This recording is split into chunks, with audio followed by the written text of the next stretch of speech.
Welcome friends, आपके अपने YouTube channel E+Zone में। दोस्तों, इसके पहले वाले वीडियो में मैंने आपको बताया था कि हमारे शरीर में सोना पाया जाता है। अगर आपने अभी भी उस वीडियो को नहीं देखा है तो ऊपर दिए गए लिंक पर क्लिक करके ज़रूर देख लें। सब्सक्राइब कीजिए हमारे E+Zone चैनल को और बेल आइकन को दबाइए लेटेस्ट वीडियो देखने के लिए सबसे पहले। और दोस्तों, आज मैं आप लोगों को बताने जा रहा हूँ कि जुगनू क्यों चमकते हैं। अगर आपको पता है कि जुगनू क्यों चमकते हैं तो कमेंट बॉक्स में जाकर के इसका उत्तर जरूर दीजिएगा। अगर इसका उत्तर नहीं पता है तो वीडियो को बिना स्किप किए अंत तक देखिएगा।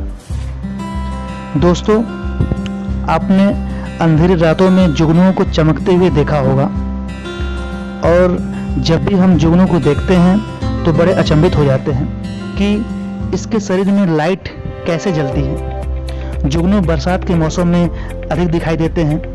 जुगनू एक छोटा सा कीड़ा है और यह लगातार नहीं चमकते हैं, बल्कि एक निश्चित अंतराल में ही चमकते हैं और बंद हो जाते हैं। जुगनू को अंग्रेजी में फायर फ्लाई कहते हैं, जिसका मतलब होता है आग का कीड़ा। जुगनुओं के चमकने के पीछे उनका मुख्य उद्देश्य अपने साथी को आकर्षित करना और अपने लिए भोजन तलाशना होता है। ये जुगनू आजकल शहरों में कम ही दिखाई देते हैं। इन्हें ग्रामीण इलाकों में बड़ी संख्या में देखा जा सकता है। जुगनू की ही तरह चमकने वाले ऐसे कई जीव होते हैं। जुगनू की तरह ही रोशनी देने वाले जीवों की 1000 प्रजातियों की खोज की जा चुकी हैं, जिनमें कुछ बैक्टीरिया, कुछ मछलियाँ, कुछ किस्म के शैवाल, घोंगे और केकड़ों में भी रोशनी पैदा करने का गुण होता है, लेकिन इनमें जुगनू सबसे ज़्यादा लोकप्रिय है। कुछ फफूंद भी चमकने की क्षमता रखते हैं। कुकुरमुत्ते की एक किस्म होती है जो रात में बहुत तेजी से चमकती है।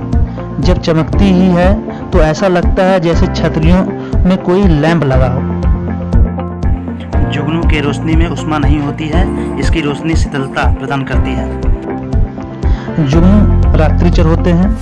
हमारे यहाँ पर पाया जाने वाला जुगनू कोई आधे इंच का होता है। वह पतला और चपटा सा स्लेटी भूरे रंग का होता है। नर जुगनू में ही पंख होते हैं। मादा पंख न होने के कारण उड़ने में असमर्थ होती है। वह उड़ते हुए साथी को रोशनी के चमकने और बुझने की लय की मदद से पहचानती है। मादा चमकती है लेकिन किसी स्थान पर बैठती ही रहती है।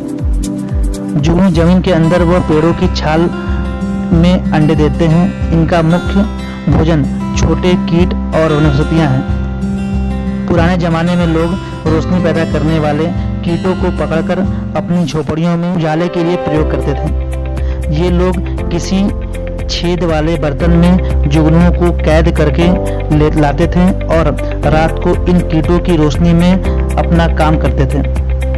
दूसरे युद्ध में जापानी फौजी किसी संदेश या नक्शे को पढ़ने के लिए कीटों से निकलने वाली रोशनी की मदद लेते थे। वे इन कीटों को एकत्र करके रख लेते थे और जब रात को किसी सूचना को पढ़ना होता था तो वे अपनी हथेली में कीटों का चूरा रख के थूक से गीला कर लेते थे, और इस तरह से उन कीटों के चूर्ण से रोशनी निकलती थी और वे अपना संदेश पढ़ लेते थे।